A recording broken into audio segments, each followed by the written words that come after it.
dari kelas lain katanya memang konversi dari data gram pangan ke zat gizi itu sudah diajarkan. Nah, di sini saya hanya bersifat review dan menguatkan apabila ada hal-hal yang belum dipahami dengan detail.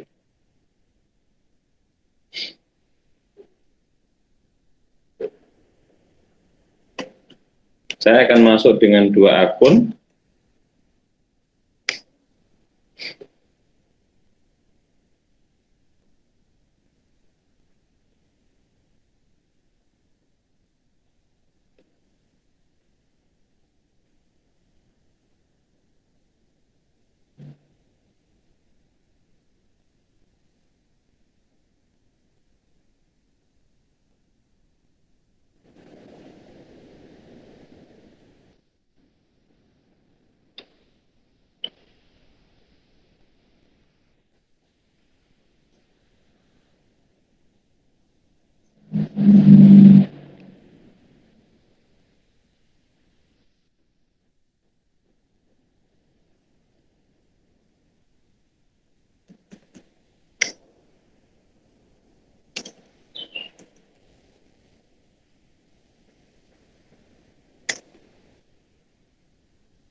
Suara saya didengarkan dengan jelas? Jelas, Pak. Jelas.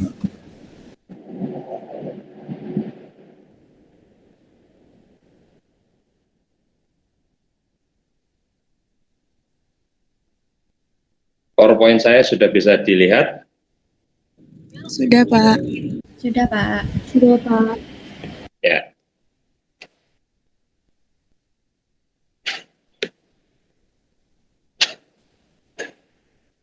Nah, jadi pada saat kita mendapatkan data dari hasil recall, kemudian data record itu berupa data gram pangan. Nah, teman-teman nanti ada tugas ya dari hasil record dan recallnya itu nanti dikonversi menjadi data asupan gizi. Nah, disitulah perlu adanya konversi dari data gram pangan menjadi data zat gizi. Nah, perhitungan itu melibatkan komponen utama yaitu tabel komposisi pangan Indonesia atau TKPI. Teman-teman sudah punya ya TKPI ya tahun 2017? Punya, Pak. Sudah, Pak. Ya, kemudian juga bisa menggunakan software NutriSurvey. Nah, untuk yang hari ini yang kita diskusikan adalah menggunakan manual ya, dengan teknis manual dengan TKPI. Nah, kemudian setelah data itu berupa data asupan zat gizi, kemudian dibandingkan dengan kebutuhan gizi dari individu. Jadi asupan dibandingkan dengan kebutuhan. Jadi asupan dibandingkan kebutuhan untuk mendapatkan data tingkat kecukupan gizi. Ini juga sudah pernah dilakukan ya, sudah sering dilakukan di gizi dasar dan gizi daur hidup ya, perbandingan antara asupan dan kebutuhan ya. Iya, Pak. Perhitungan kebutuhan gizi biasanya menggunakan pendekatan formula apa?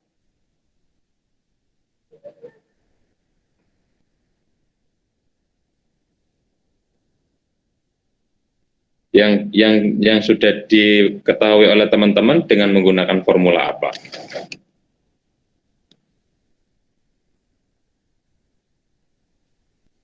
Yang pakai tabel AKG itu Pak, PMK tabel AKG. Yang pakai ini pendekatan IOM, formula IOM. Oh iya, ada IOM, Broca, Mifflin, itu Pak. Oke, berarti sudah semua ya. Ya Pak. Oke, saya hanya mengingatkan atau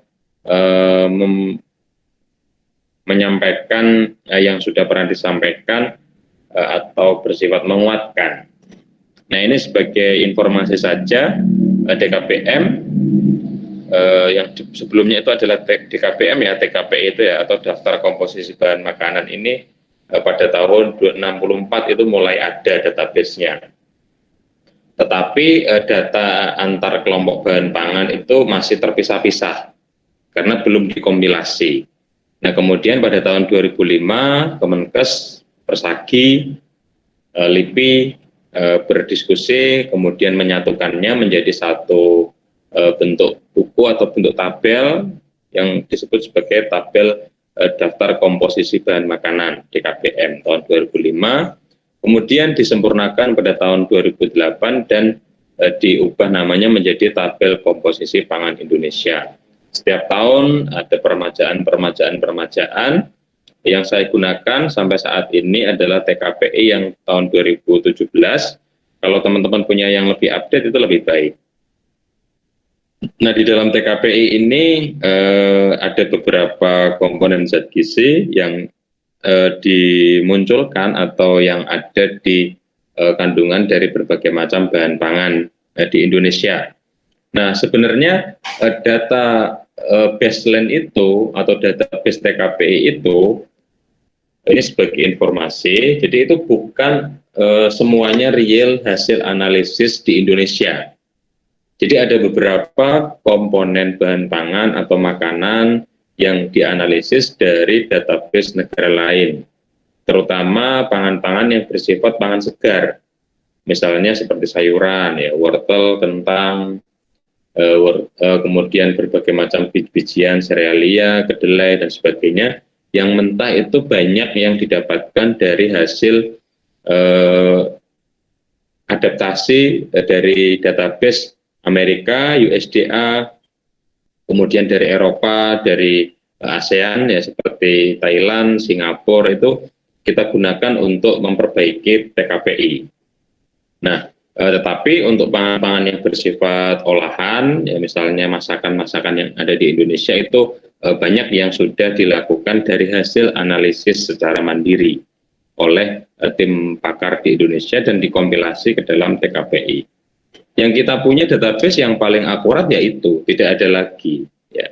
Jadi mau nggak mau kita harus menggunakan TKPI itu sebagai acuan untuk menghitung perkiraan kandungan zat gizi yang dikonsumsi oleh responden. Nah, kemudian yang konsep yang perlu teman-teman ingat juga, di situ ada BDD. Di dalam tabel TKPI itu ada BDD yang menunjukkan bahwa pangan itu tidak semuanya bisa dimakan. Misalnya ikan, ya ikan itu dalam 100 gram itu tidak semuanya bisa dimakan. Kepalanya, durinya, ya, siripnya, itu ada persentase yang tidak bisa dikonsumsi. Nah, yang bisa dikonsumsi itu yang disebut sebagai BDD. Nah, termasuk telur, misalnya pada saat telur rebus yang masih ada cangkangnya, itu juga BDD-nya tidak 100%. Ya, sehingga pada saat perhitungan zat gizi harus diperhatikan. Ya. Jangan sampai BDD-nya tidak 100%, tapi tidak diperhatikan, nanti asupannya akan over. Karena realnya memang dia tidak mengkonsumsi duri, kepala, dan lain-lain untuk ikan. Kemudian kalau ikan misalnya, ikan yang sudah dipotong-potong dan diambil dagingnya, ikan filet misalnya, kakap, ya kakap filet. Nah, ini BDD-nya 100%. Kenapa? Karena dia sudah tidak mengandung duri, kepala, dan sebagainya. Sehingga yang dikonsumsi adalah 100% dari bagian bahan pangan itu. Nah, ini kalau di dalam tabel TKPI misalnya 100 gram, saya rasa ini teman-teman sudah familiar ya. Jadi untuk energi, ya, untuk apa? Ini adalah baseline dari TKPI. Kemudian pada saat seseorang itu konsumsi nasi 300 gram atau identik dengan beras 150 gram, maka kandungan kalorinya adalah 150 per 100. 100 ini adalah karena dia di dalam tabel TKPI itu digunakan database per 100 gram. Jadi 150 gram yang dikonsumsi dibanding 100 gram yang ada pada tabel dikalikan 357 kilokalori, ini adalah energi per 100 gram yang ada pada tabel. Kemudian ini masih dikalikan lagi sebenarnya dengan BDD per 100. Ya. Jadi BDD-nya berapa per 100. Kalau dia BDD-nya 100, berarti 100 per 100 sama dengan 1. Berarti sama dengan tidak diperhatikan. Tapi kalau BDD-nya kurang dari 100%, maka perlu ditampilkan BDD-nya, sehingga didapatkan zat gizi. Nah, nanti ini dari sarapan pagi, kemudian snack, makan siang, snack sore, makan malam, atau setelah makan malam ada snack lagi, semuanya dikompilasi dalam satu hari. Nah, itu didapatkan data asupan harian. Nah, ini nanti yang perlu dikerjakan di recall dan record-nya. Nah, yang perlu diperhatikan di dalam TKPI adalah beberapa makanan ditampilkan dalam bentuk yang berbeda-beda. Ada yang mentah, ya, seperti beras giling, kedelai, bayam, wortel, dan sebagainya. Kemudian ada yang makanan yang sudah diolah atau makanan masak, tempe goreng, telur dadar, atau makanan yang terolah dan siap atau setengah jadi, misalnya tepung.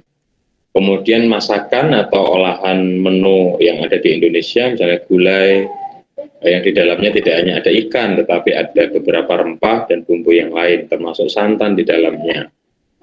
Nah, tentunya pendekatan ini digunakan untuk melihat nanti yang dikonsumsi responden real itu apa. Ya. Nah, ini yang harus kita intake ke dalam perhitungan kita.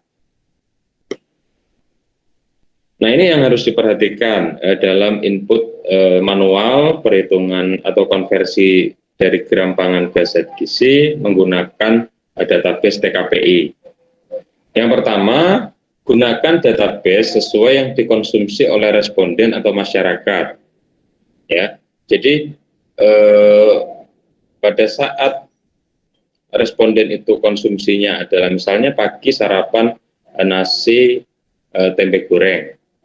Berarti yang diinput itu idealnya kalau di TKPI ada nasi, ya input nasi. Kalau di TKPI ada tempe goreng, ya input tempe goreng yang kita cari kandungan gizinya. Nah, tetapi kalau di situ tidak ada, misalnya tidak ada nasi, maka kita harus tarik ke pangan mentahnya. Ya. Misalnya nasi, bahan mentahnya apa? Beras. Nah, dari nasi ke beras itu kan ada perubahan. Di sini kita harus memperhatikan faktor konversi mentah ke masak atau masak ke mentah. Dari beras yang tadinya berapa gram menjadi nasi berapa gram, atau ditarik dari matangnya. Nasi yang digunakan untuk sarapan responden adalah 200 gram. Kalau di TKPI tidak ada nasi, maka kita harus tarik ke faktor konversi mentahnya. Dari nasi 200 gram itu didapatkan dari berapa gram beras. Nah, ini harus kita tarik menggunakan faktor konversi mentah masak. Teman-teman sudah punya ya daftar konversi mentah masak ya? Sudah ada, Pak. Ya, Pak. Sudah ya? Sudah, Pak.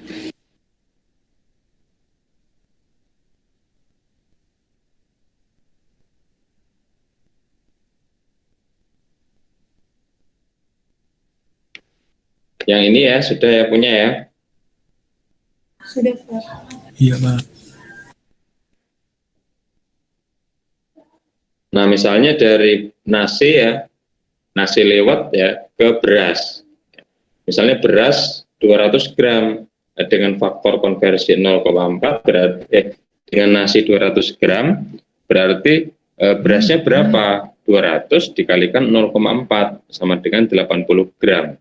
Berarti dari nasi 200 gram itu didapatkan dari beras 80 gram kalau nasinya nasi liwet. Nanti yang dicari di TKPI adalah berasnya. Kalau di TKPI nggak ada nasi, tetapi kalau di TKPI ada nasi, ya gunakan database nasi.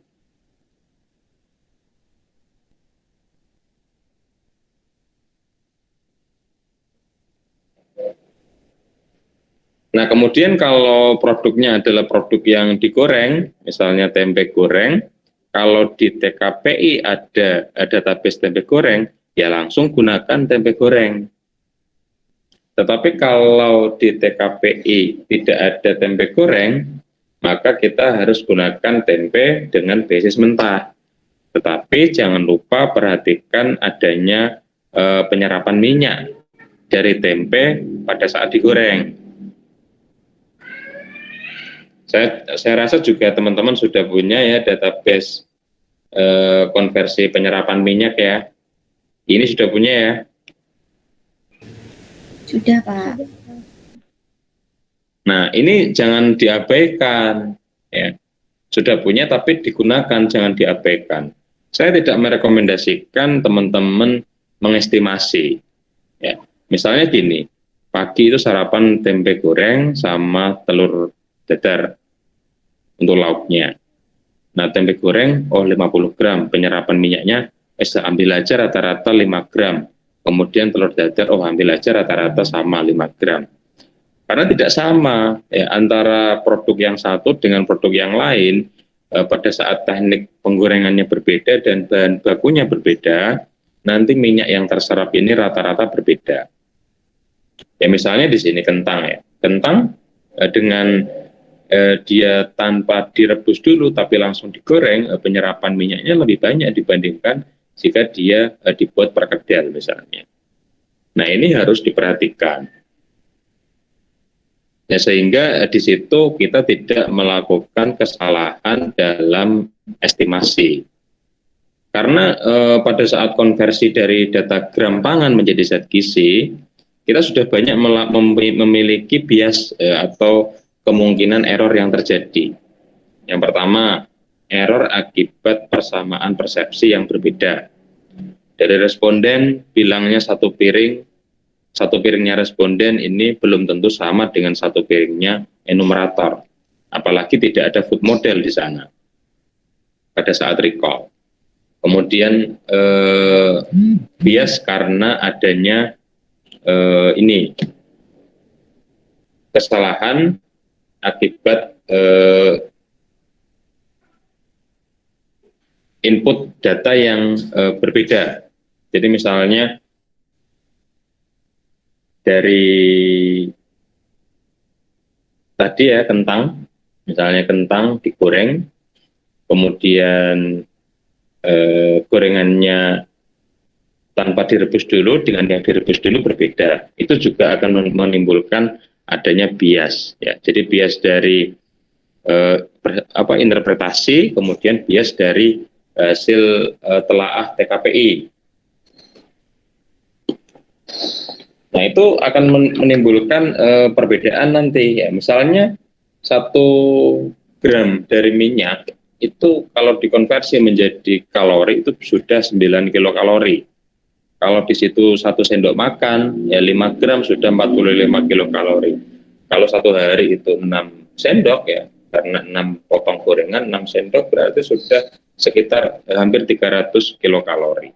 Nah, ini sumbangsinya relatif besar terhadap intake energi harian. Nah, ini yang sering terjadi, karena saya beberapa menguji mahasiswa skripsi, itu hasil penelitiannya itu asupan dari energi, asupan dari gizi makro ini seringkali kurang, padahal populasinya populasi sehat. Kan di logika tidak masuk tuh, asupan energinya kurang tetapi populasinya sehat. Seharusnya kan kalau asupan energinya kurang, populasinya status gizinya kurang atau dia ada masalah di sana, tapi dominannya sehat padahal intake-nya kurang. Nah, ini kan ada sesuatu yang salah.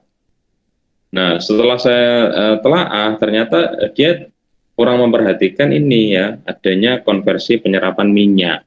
Jadi minyak yang terserap pada produk yang dikonsumsi oleh responden itu tidak terhitung dengan detail. Padahal kita tahu di Indonesia itu banyak sekali makanan yang diolah dengan cara penggorengan, ya.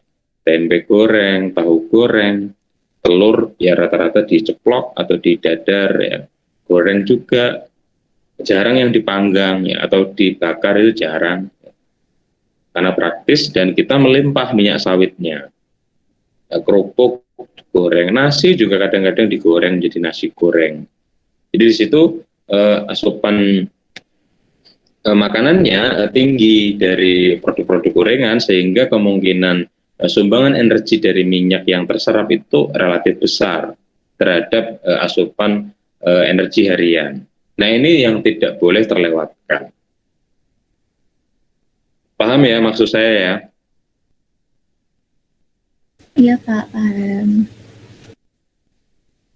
Ya, penggorengan pun berbeda misalnya ya. Di sini telur ayam didadar ya dengan deep frying atau penggorengan dalam minyaknya yang banyak tergenang. Dengan yang tumis ya atau sedikit minyak, ini penyerapan minyaknya berbeda. Jadi yang didadar itu sampai 50% loh minyak terserap. Ya, 40% lebih. Sehingga di situ misalnya beratnya 60 gram, bisa saja di situ pada saat ditimbang itu telur dadarnya 70 gram misalnya, bisa saja lemak minyaknya sendiri sampai 30 gram. 30 kalau kita kalikan dengan 9 kilokalori ya, per 1 gram lemak itu kan identik dengan 9 kilokalori, berarti sudah ada sekitar 200 kilokalori lebih satu potong ya, satu telur dadar. Kalau 5 misalnya atau 3 lah satu hari itu sudah menyumbang 600 kilokalori. Kalau itu tidak diperhatikan, ya kita nanti akan underestimate dalam perhitungan. Ya meskipun demikian juga jangan dilebih-lebihkan ya. Misalnya, oh ini kok energinya kurang asupannya, kemungkinan ini nasinya, oh nggak mungkin kalau nasinya porsinya cuma 100 gram, ya saya buat 150 gram lah, ya nggak boleh gitu, ya. Jadi harus real, tetapi cermat, ya. Per item itu diperadali.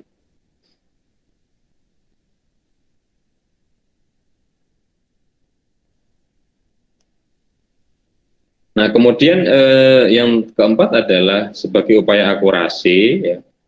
Jika database itu merupakan makanan yang banyak atau dia kombinasi dari beberapa makanan jadi satu, ya kita lebih baik beradali atau lebih baik pisahkan part by part, kemudian kita tarik ke pendekatan pangan mentahnya. Misalnya mie ayam, ya. Mie ayam itu kalau kita klik di Nutrisurvey atau kita cari di TKPI, itu di situ ada mie ayam misalnya, kita inputkan, belum tentu itu sama dengan mie ayam yang dikonsumsi oleh responden. Jadi tanyakan saja kalau recall ya, mie-nya kira-kira berapa dari satu porsi itu, banyak atau sedikit, ada berapa potong suiran ayam di sana. Kalau mungkin itu digali itu lebih baik ya. Kalau ada sup ya, sup misalnya sup ayam, apakah ada sayurnya atau sup ayamnya itu dominan ayamnya atau dominan kuahnya, itu lebih baik dipretel atau dipisahkan part per part ya, dibandingkan langsung input bakso misalnya, sup ayam, itu nanti berbeda kandungan gizinya. Nah ini untuk URT. Oke, URT saya rasa sudah paham teman-teman semua. Baik, dari saya penguatannya itu, tugas yang saya berikan kepada teman-teman adalah ini. Jadi dari record, teman-teman kan sudah punya asupan hari kerja dan asupan di hari libur. Sudah kan ya, dalam bentuk gram pangan.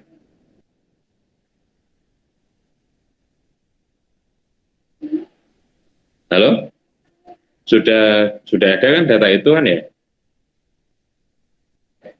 Sudah, Pak. Sudah, Pak. Ya, sudah ada. Artinya saya minta itu dikonversi dari gram pangan menjadi zat gizi. Ada hari kerja, hari libur, atau ada 2 kali 24 jam. Kalau dia teknisnya adalah hari kerja dan hari libur, maka harus kita hitung secara proporsional. Ya, misalnya, dalam 1 minggu dia 5 hari kerja dan 2 hari libur. Maka untuk perhitungan asupan zat gizinya, nanti pada saat dirata-ratakan, adalah 2, misalnya 2 hari libur ya, konsumsi di hari libur adalah 2/7, ya karena 2 hari dalam 7 hari, jadi 2/7 kali total asupan harian yang didapatkan di hari libur. Kemudian ditambah dengan 5/7 kali asupan total di hari kerja. Jadi nanti total yang didapatkan adalah total intake rata-rata hari kerja dan hari libur. Tidak boleh langsung misalnya gini, total hari kerja misalnya dapat 2000 kilokalori, kemudian recall di hari libur 2500, nggak boleh 2000 ditambah 2500 langsung dibagi 2, nggak boleh, karena proporsinya hari kerjanya tidak imbang dengan hari libur. Jadi lebih akuratnya 2/7 kali konsumsi di hari libur, misalnya 2/7 kali 2500 diselesaikan dulu, kemudian ditambah 5/7 dikalikan 2000 diselesaikan juga. Yang hari kerja tadi hasil perkalian ditambah hari libur hasil perkalian merupakan asupan rata-rata harian, asupan energi rata-rata harian. Nangkep nggak maksud saya?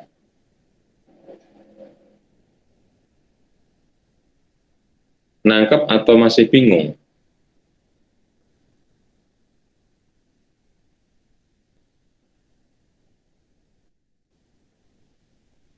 Kok nggak ada Paham, jawaban?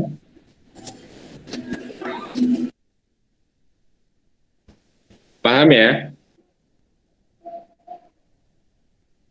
Ini suara saya masih didengarkan apa enggak? Terdengar, Pak. Sih, Pak. Lah ya nggak ada jawaban nih, iya apa paham atau enggak?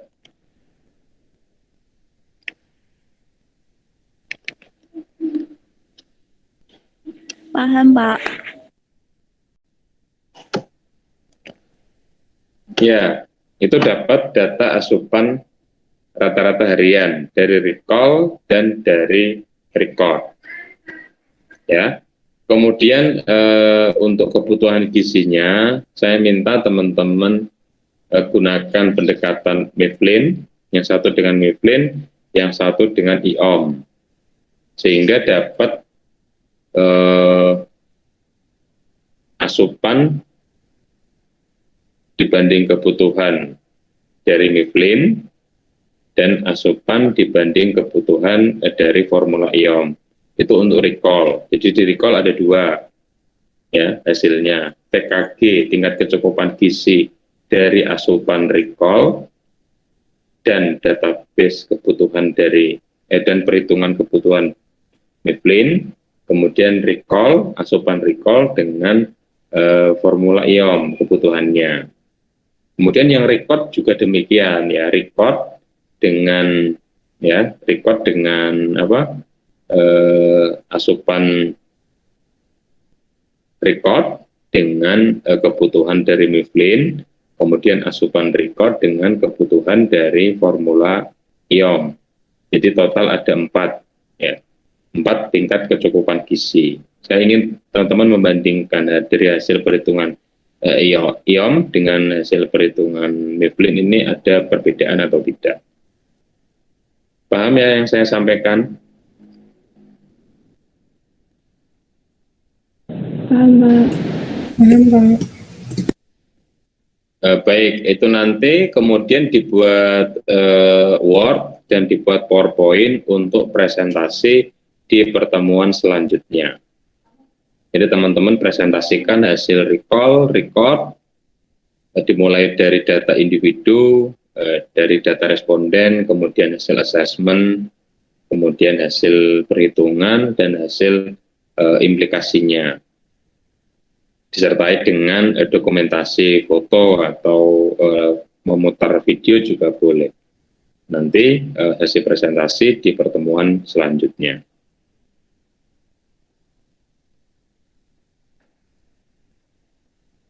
Sebelum saya akhiri, saya akan absen kedua ya. List presensi yang kedua. Kalau absen itu artinya nggak hadir ya. Walada. Hadir, Pak. Hadir, Pak.